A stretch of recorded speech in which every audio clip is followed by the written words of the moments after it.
Olá, meus queridos amigos e amigas do canal. Estamos mais uma vez aqui nesse santuário tão secular, depois de termos refletido no último vídeo sobre o primeiro capítulo da regra de São Bento e desse livro aqui, o prólogo. Nós hoje vamos trazer dois temas: o tema da acolhida e o tema da oração. Para o tema da acolhida, São Bento nos coloca diante de um capítulo que é importante para a sua regra, que é o capítulo 53, que trata da recepção dos hóspedes. Vou ler só o trechinho e depois vocês poderão aprofundar adquirindo o livro na editora Vozes. Todos os hóspedes que chegarem ao mosteiro sejam recebidos como Cristo, pois ele próprio irá dizer: fui hóspede e me recebestes. E se dispense a todos a devida honra, principalmente aos irmãos na fé e aos peregrinos. Mostre-se principalmente um cuidado solícito na recepção dos pobres e peregrinos, porque sobretudo da pessoa deles, Cristo é recebido.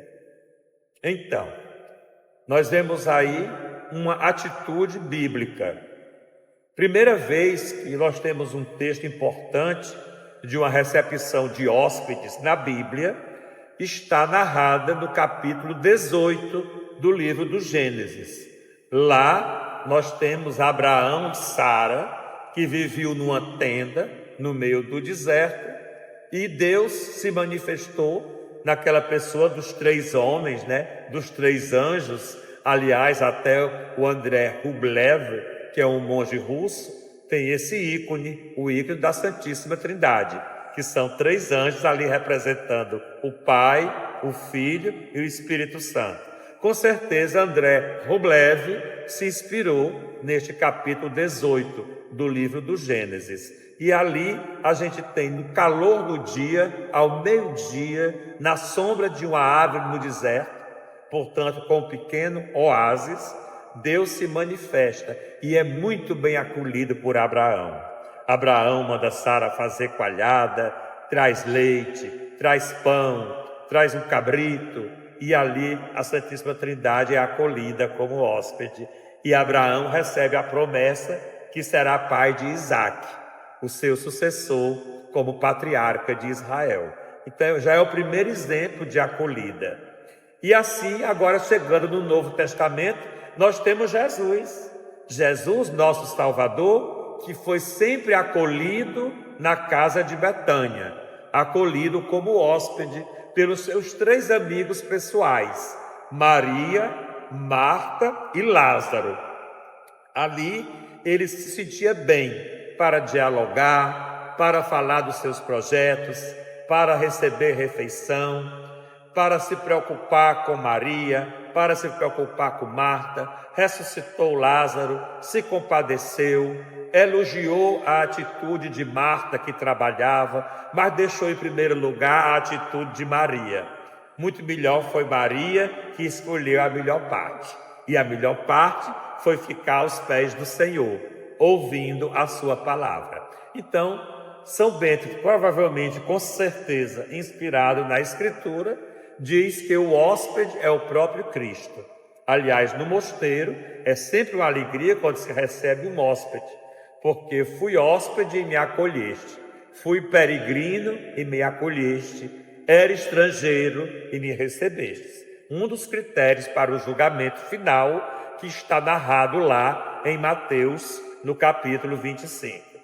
Assim, São Bento quer que no mosteiro todos sejam bem acolhidos. Aliás, o acolhimento é uma atitude do cristão. O cristão não deixa nunca ninguém à margem. Acolhe, seja na sua casa, seja na igreja, seja no trabalho, seja na rua, desde que seja uma pessoa que a gente vê que seja de confiança. Que hoje, no mundo de hoje, é difícil acolher, porque nem muitas vezes confiamos, Mas se a gente vê que inspira confiança, a gente acolhe, a gente sorri, a gente contribui, a gente ensina, a gente dá o rumo, e assim por diante. Então a acolhida é uma atitude bíblica, a acolhida é uma atitude beneditina, a acolhida é uma atitude cristã, porque Cristo foi o grande hóspede da humanidade e ele, já tendo voltado para o Pai, continua hospedado em nosso coração. O terceiro tema que eu trago aqui no livro, o terceiro tema de São Bento, é justamente o tema que eu já tratei aqui no início, rezar sem cessar. Importantíssimo. E vamos saber como fazer isto neste mundo moderno dos inícios do século XXI. São Bento trata disso no capítulo 19, porque na regra de São Bento existe um código litúrgico, onde São Bento determina como vai ser a oração ao longo do dia no mosteiro, distribuída pelo saltério, pelos 150 salmos. É de São Bento que a igreja tem a tradição da liturgia das horas. Quem primeiro instituiu a vida religiosa foi São Bento, com a sua regra, como instituição, que já havia eremitas e as virgens consagradas. Mas São Bento instituiu uma regra para a vida cenobita, quer dizer viver em comunidade, vida comunitária. Cenóbio é um convento onde se vive em comunidade. Daí o cenobita vive em comunidade e o eremita vive só com Deus. Ambos estilos de vida para a busca de santidade e o encontro com Deus. E para aí é necessário rezar sem cessar. O grande exemplo de oração sem cessar, de oração sempre, é Jesus Cristo. A Bíblia nos diz, sobretudo no Novo Testamento, que Jesus se retirava no meio da noite. É sempre importante se retirar para estar só com Deus e deixar com que Ele fale ao nosso coração. E nesse processo de oração pura, nós temos também o ensinamento dos padres da igreja, que é a oração orante da Sagrada Escritura. A oração orante da Sagrada Escritura, ela se sintetiza em 4 grandes passos, que nós podemos dizer em latim por conta da assonância final dos fonemas. É a Lexio, a Meditatio, a Oratio e a Contemplatio. Esses são os caminhos para uma oração perfeita, uma oração orante. Então, Lexio quer dizer leitura. De quê? Da palavra de Deus. Pode ser só um versículo, viu? A Bíblia não é para ser lida como romance, do começo ao fim. Não. Pode até ser, mas não. Ela é para ser lida como leitura orante. Se um versículo ficou no seu coração, você para tudo e aí vai meditar aquele versículo. É o segundo passo, a meditatio. Lécio, meditatio.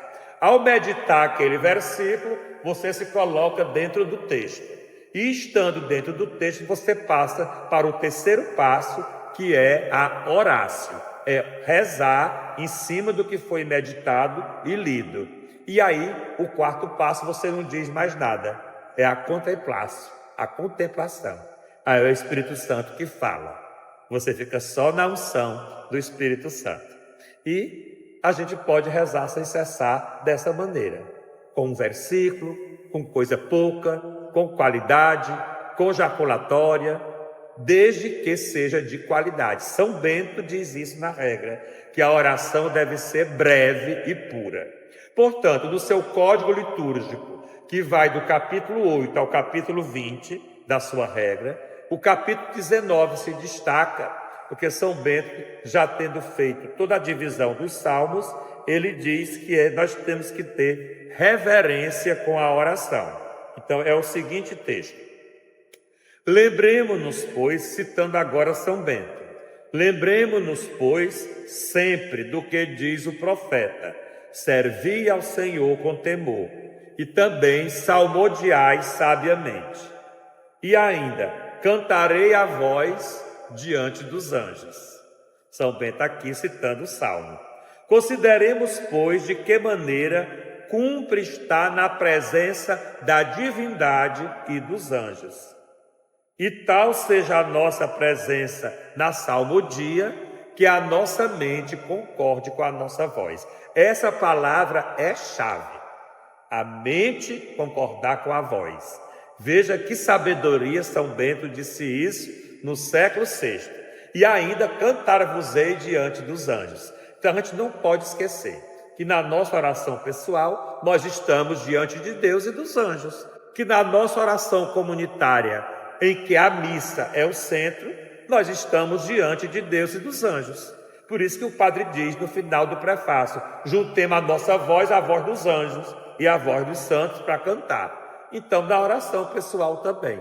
E desse modo a gente pode rezar sem cessar, para garantir estar junto de Jesus e aí fazer as leituras conforme Jesus e não conforme o mundo. E que essa oração seja breve e pura, de qualidade.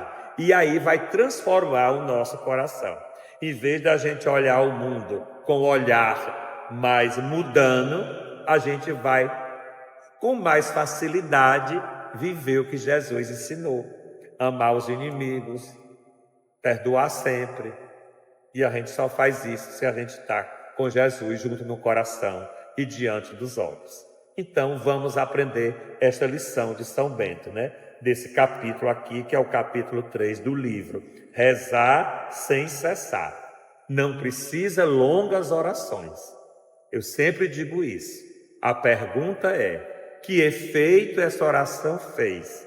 Aumentou a minha amizade com Jesus? Fez eu me converter? Se fez isso, excelente. Se não fez, tem que rever o processo de oração. Por isso que São Bento diz, no século VI, que a nossa voz concorde com a mente e que a mente concorde com a voz. Só assim a oração poderá nos converter. Então este é o ensinamento de hoje. Duas coisas importantes: acolher o hóspede e rezar sem cessar. Produzidos por São Bento do século VI e tão atuais nos dias de hoje. Até o próximo vídeo. Dê aí o joinha, viu? E compartilhe com os amigos.